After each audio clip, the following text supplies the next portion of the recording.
Rich, thank you so much for coming on and talking with us today about your deal. I'm glad to be here. Thanks a lot. I'm Yeah, ready to share about real estate. That's my love. awesome. Yeah, I know. We were talking just a little bit that as of August 1, it's your first passion now, right? It is, yeah. It's my first passion, and it's my. Well, I mean, I do have a military retirement, and that's a good thing. That's a great thing. But Right. this is kind of my major form of income now. Very cool. Well, let's dig into this example of one of the units that you've got. This was if I remember from my notes, this was a fourplex that you found. Yeah, a fourplex. Yep. Okay, where's this fourplex exist?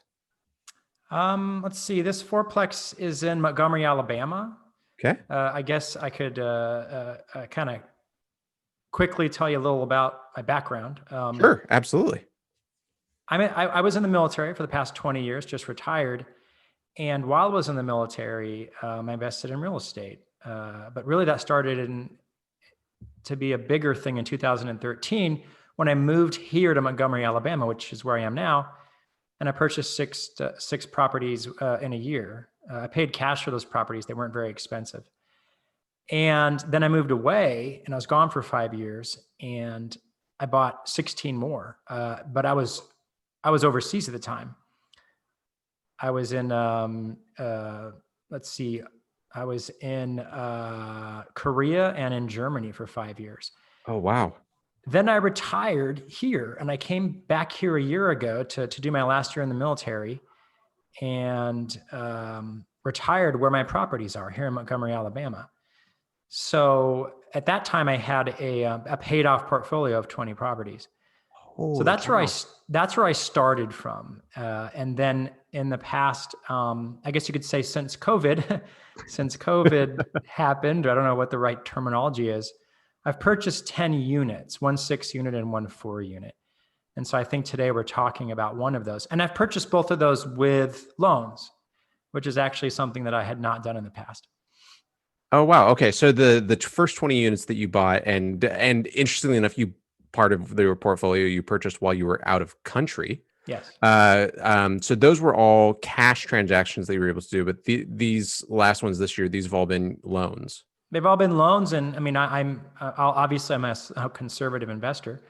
I'm not someone who likes to be leveraged to the hilt, but I kind of felt like there's a lot of cheap money out there right now. I mean, rates are, I dare not say that they're as low as they can be, but they certainly are extremely low. And I kind of felt like, well, why don't I lock down some of that cheap money right now? It's Sure. not like I'm highly leveraged. I finally decided to start leveraging in my real estate investing. Very cool. And just curiosity, what was you said before Montgomery's got very inexpensive properties to purchase. Was that the only reason to be looking in that area? Well, I mean, expensive by comparison. My first property was in Washington, D.C., right? Oh, I bought a townhouse a long time ago for $280,000. But a couple of years later, it was worth $400,000. I flipped houses in DC for several years, and those flips were, $400,000, $500,000 flips. So when I started investing here in Montgomery, Alabama, um, I could buy a property. Back then, I could buy a property for 45,000 or 50,000, right. and that was cheaper than the down payment on my flips. So to me, that just seemed extremely cheap. Now, those properties aren't that cheap anymore here, but you can get them for maybe 70 or 80, and they still cash flow decently. But that's kind of a price point that I was at with my investments. Got it. And at the time that you were acquiring these things for 40 to 50, the cash flow on them was good enough that you said, "Oh, this makes sense in this market." Exactly. Yeah. Awesome. Fantastic. Okay. So you're in your last year, you're getting ready to retire, you start to you decide to leverage some of the assets that you've got, or at least lock down some of that easy capital that's out there. How did you come across this fourplex? Yeah. So I met another investor here, and I guess I'd have to say that finding this fourplex was all about connections. And it was certainly all about, an REIA group and the people that I met there. So I met somebody at our real estate investors association group here in Montgomery who had a background very similar to mine. He owned, I think he owned more like 60 single family homes that he paid cash for, kind of one by one. And they were in like the same neighborhoods as me. Oh, wow. And so obviously we had a lot to talk about.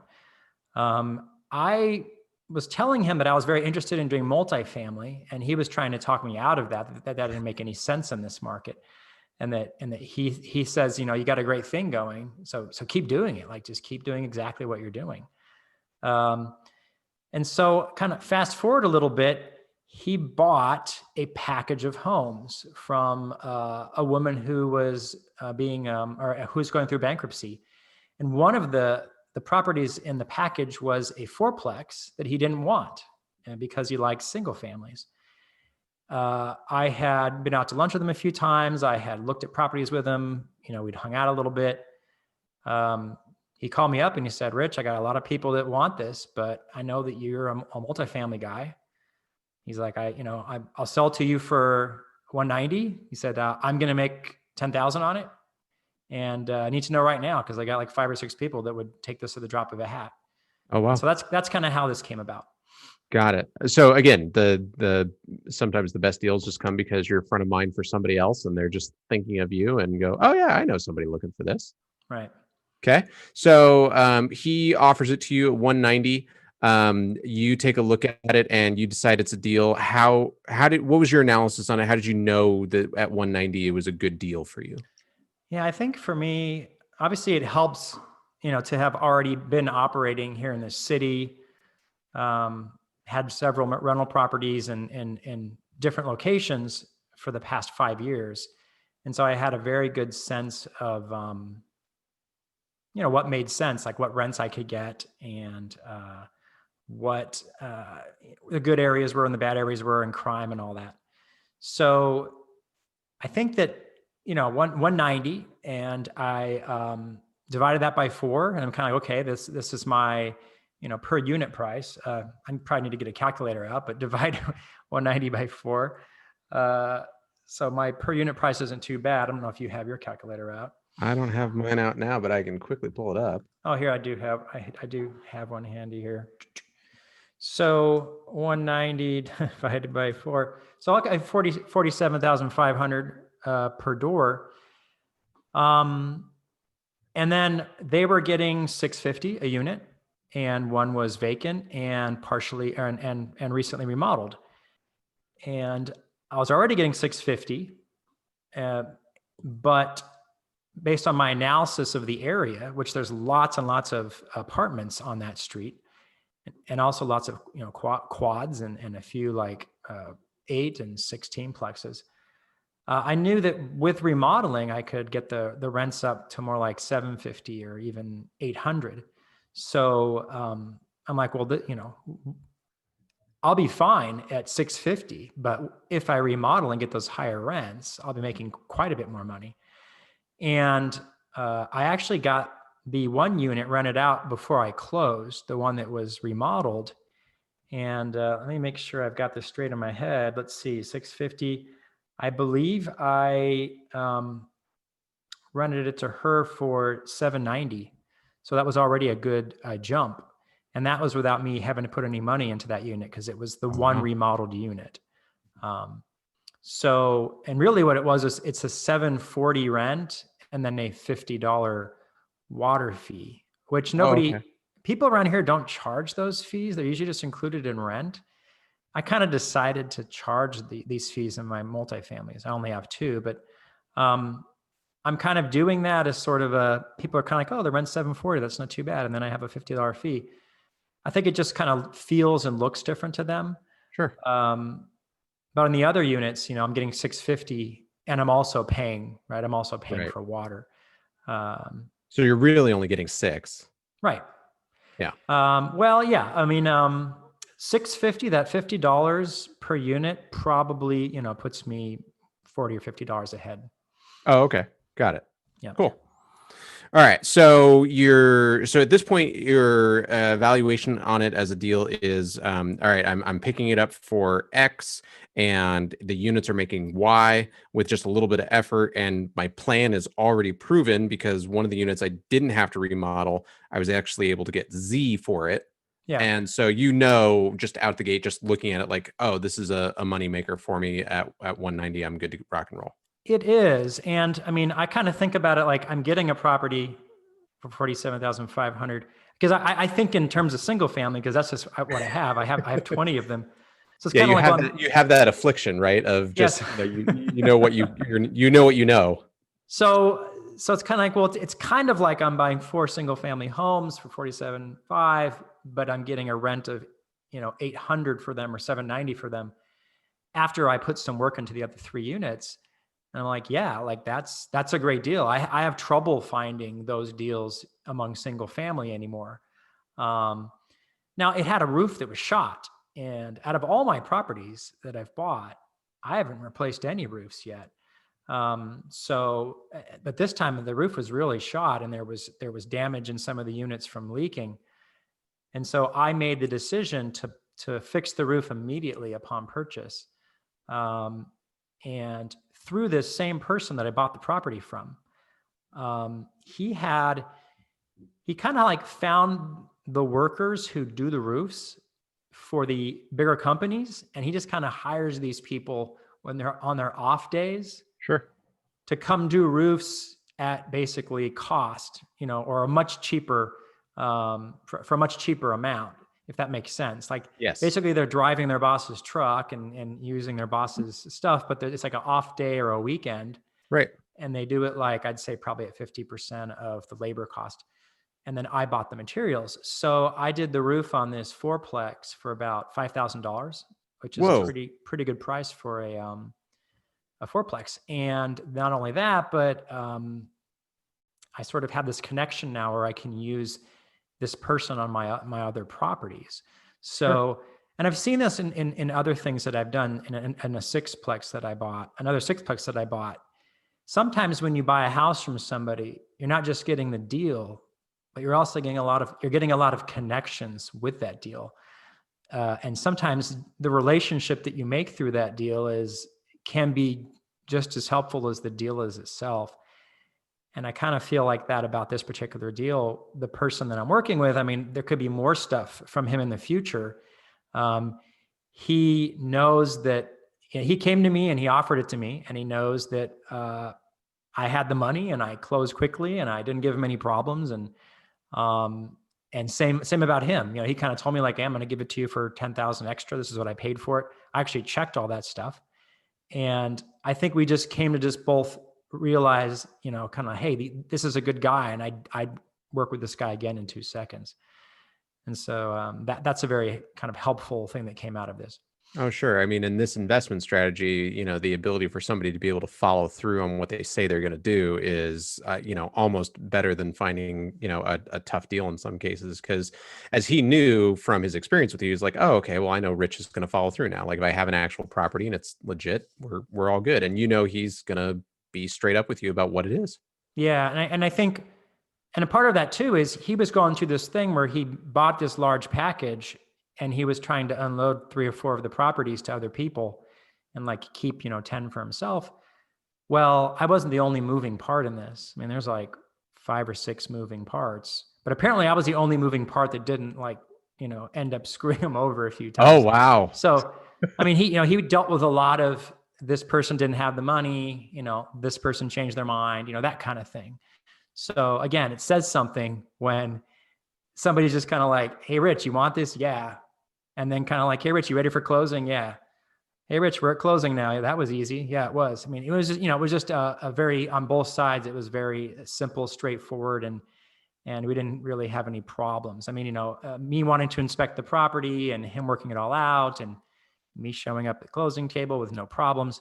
All those things are important on both sides.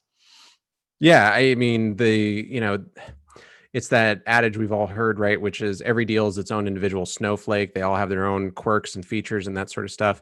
But if you can find at least somebody on the other side of the table that's going to be straight with you and do what they say, it makes the deal a little bit easier to get through. Yeah. Mm-hmm. So, okay. So you get to closing, you do the roof. Do you start rehabbing, or are you in the process of waiting for tenants to turn in order to do the rehabs? Yeah. I know that there's some investors that are just kind of like, hey, like if I can get 150 more, is that what it is? Yeah, 150 more. Like I got to get these people out. Um, I don't really feel that way. I'm not really in a hurry. Uh, I had signed leases. The other three people signed leases before closing, and I Oh, think that okay. was just maybe a comfort factor for me. Sure. If I would have wanted to clear them out and make this like a big rehab and like, get all this, make the extra rent sooner, I could have. And I decided not to. Let's see, this was June, right? So certainly we were already in the midst of, I guess, coronavirus craziness. Right. Um, that's probably another reason that I went ahead and got those leases, just because of all the uncertainty. I'll take that 650 a month until people are gone, as opposed to getting rid of people, having it empty, and then not being sure if I'll be able to get, the same rents or more if something crazy happens in the next few months. So I decided to go with, a bird in the hand. Yeah, and a lot of times that's, better because who knows, again, time frame wise, we're in June. Nobody knows when this thing is going to end. As we're recording this, we're still not out of it. Right. So at that point, you are just kind of like, well, let's just be thankful we were getting what we're getting. And as you said at the beginning of this, I was making money on 650 anyway. Yeah. So what's my push? Yeah. And then who knows the type of tenant that's looking to move in the middle of a global pandemic. Right. And then, so I've got my closing disclosure pulled up in front of me. Another way that I kind of just, and sometimes I look at things in a very simple way. You can get out the spreadsheets and you can, cap rate it, and you can look at IR, Right. IR and cash on cash and all this stuff. But I tend to keep things simple, and you can still just kind of get an idea of like, am I getting a deal or not? Kind of 1% rule is something that I sort of think of as at least a basic starting point when I look at these deals. But and in Montgomery, on a deal like this, it's probably more like 1.4 or 1.5. But one thing I think of is this: I got 4% interest, which I thought was amazing. Although again, the interest rates just keep going down, so Yeah, they do. who knows? But at the time, at closing, the closing attorney, who was like 89 years old, or the lawyer, he said he'd never seen an interest rate of 4%, on a property like this in Montgomery. So I was kind of like proud of myself for that. But you probably could get it cheaper right now. But again, this is a investment property, so that's not bad. And I did 25% down, which isn't bad. But my monthly, basically my monthly payment, if it's just principal and interest, is $680 a month, right? So we're talking about 1 month's rent almost covers that payment. And if you just kind of, obviously, if you can do that, if you can have a fourplex and have one unit cover, your payment, then you're doing all right. You're cash flowing from this property. I know that a lot of times people, especially when they buy in high cost of living areas, they're happy if the entire rent covers the mortgage. And of course, in cases like that, you're not making very much money. Right. Yeah, that's when you're only getting, a few dollars, and if CapEx is figured wrong, or if something goes sideways, then you can wind up in a bad space, right? Yeah. Excuse me, having to pour more money into the property, which none of us want to do. We want these things to be Yeah. self-sustaining investments. Right. Yeah. Very cool. So you get in, you close. You're happy with the way it's performing. We're now about 4 months later. Everything's still working out great. It is. And of course, I tend to think bigger picture with my properties as far as, I have 30 doors right now. So with COVID, my 30 doors, I really have two people that are slow to pay, that are, a half month to a month behind. But really, those people had the same problem before COVID started. Yeah. And there's really no difference. And I've noticed that a lot of investors are in the same boat, where we're not seeing this massive COVID effect yet. Although it could be creeping up on us right now. Who knows? With not knowing what's going to happen with a lot of different things. Well, and, these are all time capsules. So at this moment in time, what's interesting to me is that a lot of folks that are in residential are like, no, I'm doing great. 98 to 99% of my tenants are paying. Or as you pointed out, if they were late, it's because they're habitually late. Like Right. it had nothing to do with what's going on in the environment. But the folks in commercial are the ones that are really going, I'm not seeing a bright side to this right now. And I don't know what's going to happen in the future. Yeah, no, that's true. So again, on my 30 properties, and of course on those four, there isn't any problems. And as you've probably noticed talking to other people, but I could, for Montgomery, Alabama, and for my portfolio, I haven't had to evict anybody yet, and it doesn't seem like I'm going to have to evict anybody soon. Now, I don't think I can't right now, but you can file for eviction, and Right. what they do is they'll hear the case, and I think they put a stay on it. I think, which just means we'll just pick this back up in January, unless they extend the CDC thing, and then Right. we'll just pick it up when we can. But yeah, everything seems to be going great. Now the property is like a 1985. And for me, from my perspective, that is a newer property. I have a lot of properties that are like 50s to 70s. So 1985 is my newest property. And I'm pretty happy to have a property that new, actually. Sure. I mean, newer property, it was, I think you said at the time it was your first multifamily that you got into. And so far, all you've had to do is put a new roof on it. I Yeah. mean, yeah, that's pretty great. Yeah. Cool. So, what was it? I think you've already answered this question, but what was it that you did for the very first time with this deal? What was it that I did for the first time? Well, I can tell you one thing is I guess I kind of factored replacing a roof into kind Okay. of all my numbers. Like, yeah, I'm getting it for 190, but I also need to replace the roof. And I think I probably allotted myself more like 8,000, thinking that I could get a good deal, but I did it a lot cheaper than that. And of course, first time multifamily, first time using leverage. I mean, I used leverage in the past, but I hadn't used leverage since 2013. And I only used leverage on my single family home that I bought in 2003. And then I actually used leverage on my flips. I would just do normal financing on them. And then I guess just the way that I bought this property through a fellow investor that essentially wholesaled it to me or flipped it to me, I guess. Sure. Yeah. I So I mean, think a lot of firsts. yeah, and I mean that's not a bad thing to do stuff for the first time. It means you get better at all those things every time you do it. Right. Yeah. So knowing what you know now about this property or about this deal, is there anything you would have done differently? Well, I mean, I had my eye on this property before I was approached to purchase it. And I know that it probably passed through, it passed through some different people, So I guess I kind of think, and you never know, but it's kind of like, well, if I would have aggressively pursued this a couple of months earlier, maybe I would have bought it $10,000 or $15,000 cheaper. But at the same time, I'm always looking at tons of stuff everywhere. So it's easy to second guess yourself like that. Kind of like, oh, I ended up buying this property from somebody and they took a $10,000. Well, I was looking at this as a potential maybe a month or two earlier, but I was kind of like, I don't know. I don't know if I should go buy a property right now. And so I guess maybe instead of buying it myself, I could have bought it myself earlier. Maybe I could have bought it for 10 or 15,000 cheaper.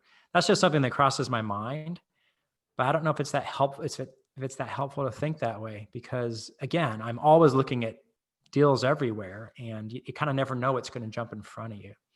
Yeah. And you're right. It's not a healthy thing to think about what the way the world could have been, because I'm pretty sure a lot of people would be thinking about this entire year, how it could have been differently and versus just, one deal. But I do think that, it is a good frame of reference to say, you know what, I could have got it cheaper, but what I paid for it has worked out in a great relationship with the seller and getting access to the resources he has access to potentially help you as you further on your investment career. So yeah, it's great. Yeah. I mean, another thing about him is, again, like I used a property management company for the past 5 years, and I wasn't here in Montgomery. And so I relied on them to do everything. Since I've gotten back, now it's all me. Now I'm finding contractors. I'm handling, turning properties and all that stuff. And he's been an amazing resource for me as far as like, I mean, he walked me through Lowe's and he's kind of like, hey, these are like the sinks I always use. This is a toilet I always buy. Like, this is a ceiling fan I use. And I just kind of like took pictures of everything. Like, okay, I'm just going to do what he does. Yeah. And this is the flooring I use. So, I mean, stuff like that. I mean, I don't want to say it's priceless, but it's very important. Well, yeah, the amount of time, energy, sweat, tears, you walking up and comparing fans yourself and trying to decide, okay, well, this one works at 3 speeds, but this one has, 12 inches shorter, and this one comes out. Yeah, just all that sort of stuff is just invaluable. Right. Yeah. I mean, if he's been doing it in 60 properties for 10 years, I think he's worked out a lot of the kinks, and I don't have to do that, right? I just buy into his system and be like, hey, this is good enough for me. I can tweak it later, but this is certainly good enough for now. Oh yeah, stand on the shoulders of giants, and you're going to get a lot further. Right. Views a lot better too. All right. So, Rich, thank you so much for coming on. If people want to connect with you, how can they do that? Where can they find you? Yeah. So I have a blog. It's kind of just something that I toy around with. And, I don't like have courses, or it's not monetized or anything. But I have a blog called richonmoney.com. So that's Rich on Money. And I talk about what I did in real estate and how I did it. I also talk about investing and finances in general. I'm kind of an investment nerd on top of being a real estate guy. So yeah, come check out my website, and I also have a small YouTube channel. And if they go onto the website, is there a way they can reach out? Yeah, I think every post kind of has my a link to my YouTube channel. Oh, but great. Also rich@richonmoney.com. Feel free to email me. Awesome. Well, Rich, thanks for this awesome deal. Thanks for sharing it with us. Thanks for making the time to talk to us. And thank you for the service you provided to our country. We appreciate it. Hey, thanks a lot. Thanks for having me on. This was a lot of fun. Good. Glad you enjoyed it.